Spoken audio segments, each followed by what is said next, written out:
வணக்கம். நம்ம அண்டை நாடான ஹிமாலயன் கண்ட்ரி நேபாள், உலகத்தின் ஒரே இந்து நாடு. இங்கே நடந்துட்டு இருக்க விஷயங்கள் எல்லாமே 3 நாளாக வந்து பதபதைக்கும் விதமாக இருக்குது. குறிப்பாக இது எங்கேருந்து ஸ்டார்ட் ஆகுது, செய்திகள் என்னவா காமிக்கப்படுது, பட் நம்மளுக்கு தெரியாத விஷயம் என்ன, இதற்கு பின்னாடி யார் இருக்கா அப்படிங்கிறது குறித்து வந்து இந்த காணொலியில் பார்க்க போகிறீங்க. இது எங்கேருந்து ஸ்டார்ட் ஆகுது அப்படின்னு பார்க்குறீங்கன்னா, ஷர்மா ஓலி இவர் வந்து அந்த நாட்டுடைய பிரதமராக இருக்கிறாரு. 3வது முறையாக பிரதமராக இருக்கிறார். தொடர்ந்து 3வது முறையாக ஆட்சியை வந்து பிடிக்கிறது மட்டும் இல்லாமல் இவர் ஒரு கம்யூனிஸ்ட். பேசிக்லி இவர் வந்து ஒரு மார்க்சிஸ்ட் கம்யூனிஸ்ட் பார்ட்டி. இவர் முதல் தவணை, 2வது முறை அப்படின்னு போயிட்டே இருக்கும்போது, 2வது முறை ஆட்சியில் இருக்கும்போது இவர் மேலே நிறைய குற்றச்சாட்டுகள் வைக்கப்படுது. அது ஊழல் குற்றச்சாட்டுகளாக இருக்கட்டும், இல்லை நாட்டுடைய துறையெல்லாம் வந்து பார்த்திங்கன்னா இவருக்கு சாதகமாக வந்து பயன்படுத்திக்கிறாரு. தன்னுடைய குடும்பத்தில் இருக்கவங்களுக்கும் தனக்கு வேண்டியவர்களுக்கும் வந்து பார்த்திங்கன்னா அதிகாரத்தை ஒரு பவர் சென்டராக வந்து மாற்றி அதன் மூலியமாக பல லாபங்களை அடைகிறாரு. இவர் ஏர்லைன் சம்மந்தப்பட்டாலும், ஷிப்பிங்கு, எல்லா விதமான இம்போர்ட் எக்ஸ்போர்ட் எல்லா விதத்துலையும் வந்து பார்த்திங்கன்னா இவர் நாட்டுக்காக பண்ணது அப்படின்னு சொல்கிறது எல்லாத்தையுமே வந்து தன்னோட குடும்பத்துக்காகவும் தன்னோட சுற்றி இருக்கவும் பண்ணி கரப்ஷனுக்கு பேர் போனவராக வந்து மாறினது வந்து 2வது முறை தன்னுடைய ஆட்சியை நடத்திட்டு இருந்தப்போ. அந்த ஆட்சியின் முடிவுலேயே வந்து பார்த்திங்கன்னா ஒரு சர்வாதிகார போக்குக்கு உடையவராக வந்து மாறிட்டார். எப்படியோ தெரியல, மீடியாக்களை வந்து ஃபுல் கண்ட்ரோலில் வச்சு மக்களை வந்து பார்த்திங்கன்னா திரும்பவும் ஏமாற்றி 3வது முறையாக வந்து ஆட்சிக்கு வந்து ஒரு சர்வாதிகாரி, ஒரு அவங்க ஊர்லேயே வந்து பார்த்திங்கன்னா அவருக்கு செல்லப்பெற ஹிட்லர் அப்படின்னு கூப்பிட்ற அளவுக்கு சர்வாதிகாரத்தின் உச்சத்தின் லெவலில் இந்த ஷர்மா ஓலி வந்து ஆட்சியை நடத்திட்டு தான் வந்து சொல்லப்படுது. அதில் குறிப்பாக ஒரு சின்ன கண்ட்ரியாக இருந்தாலும் இவருக்கு எதிரான அந்த எதிர்ப்பு, எரிச்சல் அப்படிங்கிறது கொஞ்சம் கொஞ்சமாக அதிகமாகி ஒரு செட் ஆஃப் பீப்புள் வந்து பார்த்திங்கன்னா குறிப்பாக ஏழைகள் மட்டும் இல்லாமல் படிப்பறிவில் யாரெல்லாம் கொஞ்சம் அதிகமாக இருந்தாங்களோ இளைஞர்கள் மத்தியில் இவர் வந்து இன்ஃபேமஸ், அதாவது வந்து பார்த்திங்கன்னா ஒரு பிடிக்காத ஒரு நபராக வந்து மாறிட்டார். அதில் ஜென்ஸி ப்ரொட்டஸ்ட் அப்படின்னு தான் வந்து இந்த ப்ரொட்டஸ்ட் சொல்லப்படுது. இந்த ப்ரொட்டஸ்ட் வந்து ஆரம்பித்தது வயசானவங்க இல்லை, ரொம்ப இளைஞர்கள். அவங்க தான் வந்து பார்த்திங்கன்னா வெகுண்டெழுந்து ஷர்மா ஓலிக்கு எதிராகவும் நேபாள அரசாங்கத்துக்கு எதிராகவும் வந்து ப்ரொட்டஸ்ட் ஆரம்பிக்கிறாங்க. இந்த கரப்ஷனுக்காக ஆரம்பித்தாங்களா அப்படின்னு கேட்டால், இந்த கரப்ஷனால் இவர் மேலே ஒரு கோபம் இவங்களுக்குள்ளே வந்து பார்த்திங்கன்னா ஒரு பாயிலிங் இருந்துகிட்டே இருந்துச்சு. ஆனால் இதற்கு வந்து முத்தாய்ப்பாக எப்போ வந்து கலவரம் வெடிக்குது, அரசாங்கத்துக்கு வந்து எதிர்ப்பு வெடிக்குதுன்னு பார்த்திங்கன்னா யூடியூப், ஃபேஸ்புக், அதாவது மெட்டாக்கு கீழே இருக்க ஃபேஸ்புக்கு, வாட்ஸ்அப்பு, இன்ஸ்டாகிராம் எல்லாத்தையும் வந்து பார்த்திங்கன்னா வந்து தடை பண்ணுறாரு. அதில் வந்து நம்ம எக்ஸ் தளம் ட்விட்டரும் வந்து சேர்த்து தடை செய்யப்படுது. இது எங்கேருந்து ஆரம்பிக்குதுன்னா, அவங்களோட ப்ராட்காஸ்டிங் மினிஸ்ட்ரியில் வந்து ஒரு பில்லு வந்து க்ரியேட் பண்ணி அதில் எல்லாத்தையும் பார்த்திங்கன்னா அந்த அக்ரிமெண்ட்ஸ், சில ரூல்ஸ்லாம் வச்சு இந்த அக்ரிமெண்ட்ஸ்லாம் சைன் பண்ணால் மட்டுமே, எங்கள் அரசாங்கத்துக்கு உட்பட்டு இந்த நிறுவனங்கள்லாம் செயல்பட்டால் மட்டுமே வந்து பார்த்திங்கன்னா இந்த நிறுவனங்கள் எல்லாருமே நேபாளில் செயல்பட முடியும், இல்லைனா வந்து உங்கள் எல்லாருமே பேன் பண்ணிடுவோம் அப்படின்னு சொல்லிட்டு ஒரு காலக்கேடு அவகாசம் வந்து வைக்கிறாங்க. அப்படி வந்து கொஞ்ச நாள் பேனில் இருந்தது பார்த்திங்கன்னா டெலகிராம். ஏன்னா அதன் மூலியமாக வந்து இல்லீகல் மணி டிரான்சாக்ஷன் நடக்குது அப்படிங்கிறதுனால கொஞ்ச நாள் டெலகிராம் பேன் பண்ணி வச்சுருந்தாங்க. ஆனால் பின்னால் டெலகிராம் வந்து இவங்க கூட ஒத்துழைப்பு பண்ணி சைன் போட்டு திருப்பியும் கண்ட்ரிக்குள்ளே வந்துட்டாங்க. அப்படி தான் டிக்டாக்கும் பேனில் இருந்தது. பட் டிக்டாக் வந்து பார்த்திங்கன்னா திருப்பியும் இவங்களோட உடன்படிக்கைக்குள்ளே வந்து சைன்லாம் போட்டுட்டு டிக்டாக்கோட பேனை நீக்குது இந்த ஷர்மா ஓலி அரசாங்கம். ஆனால் தொடர்ந்து வந்து எக்ஸ் வலைதளத்தை, அப்புறம் ஃபேஸ்புக்கு, வாட்ஸ்அப்பு, இன்ஸ்டாகிராம் எல்லாத்தையும் வந்து தடை பண்ணது மட்டும் இல்லாமல் குறிப்பாக யூடியூப்பை தடை பண்ணோன்னே நம்ம நேபாளிய இளைஞர்கள்லாம் வந்து பார்த்திங்கன்னா கொதித்தெழுகிறாங்க. அதுவும் குறிப்பாக அந்த ஜென்ஸி அப்படின்னு சொல்லப்படுறவங்க செம்ம கோவமாகி ஃபுல்லாக ரைட்ஸில் இறங்குறாங்க. ஸோ ரைட்ஸில் இறங்குறாங்க. இராணுவம், காவல்துறையை வச்சு முழுக்க ரைட்ஸை வந்து இந்த ஷர்மா ஓலி அரசாங்கம் எப்படியாவது கட்டுப்படுத்திடலாம் அப்படின்னு நினைக்கிறப்போ தான் பார்த்திங்கன்னா இந்த ரைட்ஸ் வந்து ரொம்ப உச்சத்துக்கு போயிட்டே இருக்குது. இவங்களால் கட்டுப்படுத்தவே முடியல. ரைட்ஸ் தொடங்கி முதல் நாள் முடிகிறப்பவே ஆல்மோஸ்ட் 16 பேர் வந்து செத்து போயிட்டாங்க. இப்போ நம்ம பேசிட்டு வந்து பார்த்திங்கன்னா 18 தாண்டி வந்து அந்த கணக்கு வந்து போயிட்டுருக்கு. இந்த ரைட்ஸ் கொஞ்சம் கொஞ்சமாக பெருசாகிட்டே இருக்க தவிர்த்து கம்மி ஆகிறதுக்கான வாய்ப்பே இல்லை அப்படிங்கிறது வந்து தெரியுது. குறிப்பாக அந்த ஜென்ஸி எதில் கடுப்பாயிட்டாங்கன்னா, இந்த ஷர்மா ஓலியோடைய வீட்டில் தன்னோட சொந்தக்காரங்க இருக்காங்கல்ல, அவங்க எல்லாருமே வந்து பார்த்திங்கன்னா அந்த கிட்ஸ், இவங்க வயசுக்கு உண்டான கிட்ஸ் எல்லாருமே வந்து எப்போவுமே ரொம்ப ஃபேமஸாக இருக்கிற மாதிரி, அவங்களுக்கு உண்டான விஷயங்கள்லாம் வந்து நடத்திட்டே இருக்க மாதிரி தொடர்ந்து மீடியாவில் அவங்களே வந்துட்டு இருந்த பார்த்து நம்ம ஜென்ஸி கிட்ஸ்க்கு வந்து இந்த நெப்போ கிட்ஸை பார்த்து ரொம்ப கோபம் அடைஞ்சு அதையும் ஒரு காரணமாக காட்டி வந்து இந்த கலவரத்தை வந்து சும்மா அனல் பறக்க நடத்திட்டே இருக்காங்க. 16 பேர் உயிர் போனோன்னு அந்த கோபம் இன்னும் அதிகமாகி ஷர்மா ஓலி அரசாங்கத்தை எப்படியாவது கீழே இறக்காமல் விட மாட்டோம் அப்படின்னு சொல்லிட்டு கலவரத்தை நடத்திட்டு இருக்கோமோ, அந்த சைட்லேருந்து நான் வந்து இதை விட்டு கீழே இறங்கவே மாட்டேன், 3வது வாட்டி நான் வந்து பிரதமராக இருக்கேன், இந்த கலவரத்தை அடக்கிடுவேன் அப்படின்னு சொல்லிட்டு அந்த ப்ரெஸ்லலாம் வந்து பேசுகிறாரு.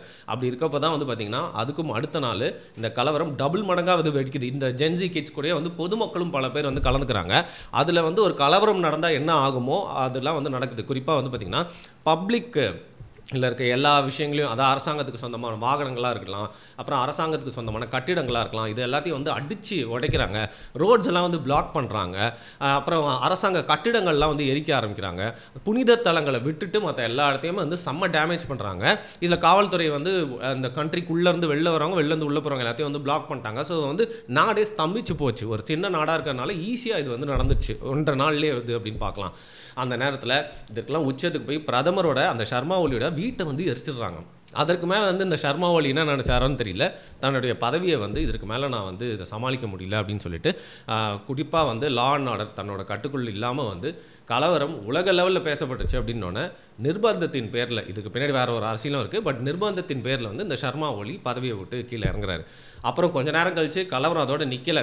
போகிற வரவெல்லாம் பிடிச்சி அடிக்கிறது மட்டும் இல்லாமல் அரசாங்கத்துக்கு வேணால் சம்மந்தமான இருந்தான் அந்த சர்மா ஒலிக்கு யாரெல்லாம் க்ளோஸாக இருக்கான்னு தெரிஞ்சால் அவனை ரோட்லேயே போட்டு எப்படி லிபிய பிரதமரை வந்து துரத்தி வந்து கடாஃபி அடித்தாங்களோ அந்த மாதிரி வந்து கண்ணில் மாற்றவெல்லாம் பிடிச்சி அடிச்சிருக்காங்க. அப்படி ஒரு மினிஸ்டரை வந்து பார்த்திங்கன்னா தெருவில் மாட்டிக்கிட்டார். அந்த ஹோல் மாபே சேர்ந்து வந்து சம்மடி அடிக்குது. இதே மாதிரி விஷயங்கள் நடந்துகிட்டே இருக்கும்போது கொஞ்ச நேரம் கழிச்சு வேறு ஒரு செய்தி வருது. இந்த நாட்டுடைய ஜனாதிபதியும் வந்து பார்த்திங்கன்னா பதவி விலகிறாரு அப்படின்னு சொல்லிட்டு. இதிலிருந்து நம்மளுக்கு என்ன தெரியுது, எந்த ஒரு ஆட்சி தொடங்கினாலும் அதற்கு ஒரு ஆரம்பம் இருக்க மாதிரி முடிவு இருக்கும் அப்படிங்கிற மாதிரி சர்மா ஒலியோடைய 3வது முறை ஆட்சி அப்படிங்கிறது வந்து முடிவுக்கு வருது. அவரே வந்து பார்த்திங்கன்னா பதவி வந்து விலகிடுறாரு. இந்த நேரத்தில் வந்து அரசாங்கம் அங்கே எப்படி நடந்துட்டு இருக்குன்னே வந்து தெரியல. இதில் குறிப்பாக வந்து பார்த்திங்கன்னா ஒரு இன்டர்நெட் அப்படிங்கிறது ஒரு குழந்தைகிட்ட வந்து ஒரு பொம்மையை கொடுத்துட்டு அதுக்கிட்ட டக்குன்னு வாங்கினா எப்படி அதுக்கு கோவம் வருமோ, அது கத்துமோ, மீன் அழுமோ, அதுக்கு லைக் என்னென்ன விஷயங்கள்லாம் பண்ணி திருப்பியும் பெற முடியுமோ அந்த மாதிரி வந்து பார்த்திங்கன்னா ஒரு மக்களை போராட்ட காலத்துக்குள்ளே இறக்கிறதுக்கு சரியான ஒரு டூலை வந்து பயன்படுத்தியிருக்காங்க அப்படின்னு சொல்லலாம். யார் பயன்படுத்தியிருக்காங்கன்னு சொல்கிறீங்க, யார் மீன் பண்ணுறீங்கன்னா அதை நான் கடைசியில் சொல்கிறேன். ஒரு இன்டர்நெட் இன்றைக்கி நம்ம வந்து இன்டர்நெட்டோட ஃப்ரீடத்தை வந்து அது ஒரு ஃபாஸ்ட்டான இன்டர்நெட்டாக இருக்கலாம், பல விதமான ஆப்ஸாக இருக்கலாம், எல்லா செயலிகளுமே நம்மளுக்கு ஏதோ ஒரு வகையில் வந்து யூஸ்ஃபுல்லாக இருக்குது. நம்ம ஃபோன் கூட தான் நைட்டும் பகல்லையும் ஃபுல்லாக வாழ்ந்துகிட்டே இருக்கோம். அப்படிங்கிற பட்சத்தில் இன்டர்நெட் அப்படிங்கிறது ஒரு சுதந்திரம் தான். அதை எந்த அரசாங்கமாக இருந்தாலும் கொடுத்துட்டு திருப்பியும் எடுக்குது அப்படின்னா அது எந்த நாடாக இருந்தாலும் அங்கே இருக்கிறவங்க அதுவும் யூஸ் பண்ணிட்டு இருக்க எல்லாருமே சேர்ந்து வந்து போராட்டத்தில் வந்து இறங்கிடுவாங்க. இன்றைக்கி வந்து அரசாங்கம் வந்து ஊழலில் ஈடுபட்டு இருக்கு, இந்த பொருட்கள்லாம் தரம் சரியில்லை, மின்சார விலை ஏறுது அப்படிங்கிறதெல்லாம் வந்து பார்த்திங்கன்னா 2வது பிரச்சனை மாதிரி இன்டர்நெட்டில் கை வச்சோன்னே குறிப்பாக அங்கே ஜென்சி வந்து பார்த்திங்களா எப்படி வந்து போராட்டத்தில் இறங்கிட்டாங்க அப்படிங்கிறது ஒரு மாடர்ன் டைம்ஸில் இன்டர்நெட் பேன் அப்படிங்கிறது, அதாவது பெரிய பெரிய ஆப்ஸு பெரிய நெட்வொர்க்லாம் பேன் பண்ணுறதுனால அரசாங்கத்துக்கு எதிராக எப்படி ஒரு போராட்டம் வந்து ஸ்டார்ட் ஆகும் அப்படிங்கிறதுக்கு இந்த மாடர்ன் வேர்ல்டில் வந்து நேபாளில் நடந்திருக்க இந்த விஷயம் வந்து ஒரு முதல் எக்ஸாம்பிளாக இருந்திருக்கு அப்படின்னு சொல்லலாம். சரி, இந்த சைனை போட்டிருந்தா என்றைக்கே வந்து யூடியூப்பு, ஃபேஸ்புக்கு, அப்புறம் வந்து எக்ஸ் எல்லாமே வந்து உள்ளே வந்திருக்கலாம்ல. அப்புறம் ஏங்க இதை வந்து நடத்த விட்டாங்க? அரசாங்கமும் கொஞ்சம் முன்னே வந்திருந்தால் இதை வந்து நடத்த விட்டுருக்கலாமே அப்படின்னு பார்த்தீங்கன்னா இதற்கு பின்னாடி தான் வேற ஒரு உலக அரசியல் இருக்குது. நேபாளத்தை வந்து பார்த்திங்கன்னா இப்போ தான் வந்து ஒரு கட்சி ஆட்சி எல்லாம் போயிட்டுருக்கே தவிர்த்து இதற்கு முன்னாடி அவங்க வந்து எப்படி யூகேல பேருக்கு பாராளுமன்றமாக இருந்தாலும் அங்கே வந்து ஒரு மன்னராட்சி மொனார்க் அரசாங்கம் நடத்துகிற மாதிரி, ஜப்பான்லேயும் வந்து பார்த்திங்கன்னா ஒரு மொனார்க்கி இருக்கிற மாதிரி நம்ம நேபாள்லேயும் ஒரு அரச ஃபேமிலி தான் இருக்கிறாங்க. அந்த அரச ஃபேமிலியை வந்து பார்த்திங்கன்னா பல வருஷங்களுக்கு முன்னாடியே வந்து ஒரு அசாசின் நடத்தப்படுது. அரச ஃபேமிலியில் இருக்க பெரும்பான்மையான மக்களை வந்து சுட்டு வந்து கொண்டுறாங்க, சில பேர் கத்தியால் குத்தியும் கொண்டுறாங்க, பல பேர் வந்து இறந்துறாங்க. அதுக்கப்புறம் ஏற்பட்ட அரசியல் மாற்றங்களால் இந்த ஒரு கம்யூனிஸ்ட் கட்சி அப்படிங்கிறது ஸ்ட்ராங் ஆகி அவங்க ஆட்சியை பிடிச்சி மன்னராட்சியை தாண்டி இந்த மாதிரி வந்து ஒரு ஜனநாயக முறை அப்படின்னு சொல்லப்பட்டால் கூட அங்கே இருக்கிற ஒரு கம்யூனிஸ்ட் கட்சி சைனாவுக்கு கொஞ்சம் லீனியண்ட்டாகவும் அப்பப்போ இந்தியாவுக்கு எதிராகவும், இதில் எப்போன்னு பார்த்தீங்கன்னா நேபாள் நடந்த ஒரு பெரிய பூகம்பத்துக்கு இந்தியாவை சார்ந்தவங்களாம் போய் ஹெல்ப் பண்ணுறப்போ இந்தியா சார்பாக யாரெல்லாம் வந்து இங்கே இந்த வேலையை பார்த்துருக்கீங்க அவங்களாம் வெளியேறணும் அப்படின்னு சொல்கிற அளவுக்கு அவங்க வந்து பார்த்திங்கன்னா இந்தியாவுக்கு எதிரான நிலைப்பாடை நிறைய வாட்டி வந்து எடுத்திருக்காங்க. அண்ட் அந்த ஒரு கம்யூனிஸ்ட் எசன்ஸ் இருக்கிறதுனால சைனா கூட வந்து நிறைய கல்ச்சுரலாக இன்னும் அவங்க ஃபீல் பண்ணுறதுனால சைனாவுக்கு லீனியண்ட்டாக சைனாவும் அவங்களுக்கு வந்து பார்த்திங்கன்னா ஒரு குளோபல் பாலிடிக்ஸில் இந்தியாவுக்கு எதிராக மட்டும் இல்லாமல் சைனாவோட ஆப்போசிட்டில் யாரெல்லாம் இருக்காங்களோ அவங்களுக்கு எதிராக நேபாள பல இடங்களை வந்து பயன்படுத்தியிருக்கு. இந்த நேரத்தில் இந்த சைடு வந்து இவங்களுக்கு சைன் போட முடியாதபடி இந்த ஆப்ஸு அதுக்கப்புறம் இந்த வெப்சைட்ஸ் எல்லாமே வந்து நேபாளுடைய இறையாண்மைக்கு எதிராக வந்து முடிஞ்ச அளவுக்கு நேபாளை புஷ் பண்ணியிருக்காங்க. நேபாளம் முடிஞ்ச அளவுக்கு வந்து பார்த்திங்கன்னா நெகோஷியேட் பண்ணி பார்த்தாலும் ஏன் வந்து தீர்வு ஏற்படலை அப்படின்னு பார்த்தீங்கன்னா நீங்கள் நல்லா நோட்ஸ் பண்ணி பார்த்தீங்கன்னா டிக்டாக்கு ஒரு சமரச தீர்வு வந்து நடந்துருச்சு. ஆனால் அமெரிக்காவை சார்ந்த ஃபேஸ்புக்கு, அதாவது மெட்டாவை கீழே வர கம்பெனிஸு, எக்ஸு, யூடியூப் எல்லாமே மட்டும் பார்த்திங்கன்னா இந்த பிரச்சனைக்குள்ளே வந்து கடைசி வரைக்கும் இருந்துகிட்டே இருந்து அதுதான் இந்த கலவரத்துக்கு ஒரு முதல் காரணமாக இருக்கிறது, அதாவது கலம் வெடிக்கிறதுக்கு முதல் காரணமாக இருந்துருக்கு. இங்கே தான் அமெரிக்காவுடைய விளையாட்டு அப்படிங்கிறது. சைனாவுக்கு பக்கத்துலேயே ஒரு நாடு, அது மட்டும் இல்லாமல் ஒரு காலத்தில் மன்னராட்சியிலேருந்து ஒரு நாடு, அண்டு உலகத்திலே ஒரே இந்து நாடு, இவங்க வந்து பார்த்தீங்கன்னா ஒரு கம்யூனிஸ்ட் மார்க்சிஸ்ட் கம்யூனிஸ்ட் கட்சி மூலியமாக ஒருத்தர் வந்து சர்மா ஓலின்னு பிரதமராகி 3வது முறை ஆட்சியை பிடிச்சி ஒரு டிக்டேட்டர் மாதிரி செயல்பட்டு இருக்காரு. அது மட்டும் இல்லாமல் அவருக்கு மேலே ஏற்கனவே ஒரு அதிருப்தி இருக்குது அப்படிங்கிற பேரில் அந்த இடத்துல நம்மளோட ஆதிக்கத்தை கொஞ்சம் வந்து செலுத்தணுமே. அது மட்டும் இல்லாமல் ஒரு கம்யூனிஸ்ட் அரசாங்கம் எப்படி அங்கே இருக்கலாம், பழையபடி மன்னாராட்சியை கொண்டு வா அப்படின்னு அவங்களுடைய நாட்டை வந்து அடிப்படையாக கொண்ட இந்த மெட்டா நிறுவனம், அதுக்கப்புறம் எக்ஸ் நிறுவனம், யூடியூப் எல்லாருமே வச்சு பார்த்திங்கன்னா ஒரு சூப்பரான அரசியலை நடத்தி சிஐஏவை களத்தில் இறக்கி விட்டு அந்த நாட்டில் ஏற்கனவே இருந்துகிட்டு இருக்க சின்ன சின்ன பிரச்சனைகள்லாம் வந்து நல்லா பெருசாக தூண்டி விட்டு இந்த ஆப்ஸ் அண்ட் வெப்சைட்ஸ் மூலியமாக ஒரு மாடர்ன் கலவரத்தை வந்து உண்டாக்கி அங்கே இருக்கிற 3வது முறையாக ஒருத்தர் ஆட்சியில் இருக்கிறவரையே வந்து பார்த்திங்கன்னா ஆட்சியிலேருந்து வந்து இறக்கியிருக்காங்க. இது வந்து முதல் முறையாக சிஐஏ செய்தான்னு பார்த்தா வந்து இல்லை, இதை வந்து அவங்க ஆண்டாண்டு காலங்களாக வந்து செஞ்சுட்டே இருக்காங்க. அவ்வளோ பெரிய யூஎஸ்எஸ்ஆரே வந்து உடைச்சவங்க வந்து சிஐஏ. அதோட எக்ஸ்டென்ஷனாக வந்து பார்த்திங்கன்னா ஒவ்வொரு கண்ட்ரிலையும் அவங்களோட ஒரு ஸ்டேஷன் அங்கே இருக்கணும், அவங்களோட ஒரு கண்ட்ரி வந்து அங்கே நிலைநாட்டணும் அப்படின்னு நினச்சாங்கன்னா அது எந்த கண்ட்ரியாக இருந்தாலும் மனசாட்சியே இல்லாமல் அந்த நாட்டில் இருக்கிற சில பிரச்சனைகளுக்கு இவங்க வந்து மறைமுகமாக ஆதரவு தெரிவிக்கிற மாதிரி உள்நாட்டு கலவரத்தை வந்து ஏற்படுத்தி அந்த ஆட்சியை வந்து இறக்கிடுவாங்க. தங்களோட கட்டுப்பாட்டுகளில் டைரெக்டாக இல்லைனாலும் இன்டைரக்டாக வந்து கொண்டு வந்துடுவாங்க. இதில் வந்து பார்த்திங்கன்னா இப்போ சைனாவும் இந்தியாவும் கொஞ்சம் க்ளோஸாக இருக்கிற வேளையில் இந்த நேபாள் அப்படிங்கிற ஒரு இடம், ஒரு நாடு வந்து இன்டைரக்டாக வந்து யூஎஸோட கண்ட்ரோலில் வர்றது அப்படிங்கிறது அவங்களுக்கு வந்து ஒரு செர்ரி அந்த கேக் மாதிரியான விஷயத்தமாக தான் பார்ப்பாங்க. இதில் பல பேர் பேச தவறுற, பல பேருக்கு தெரியாத விஷயம் சில பேருக்கு தெரிஞ்சிருக்கலாம்.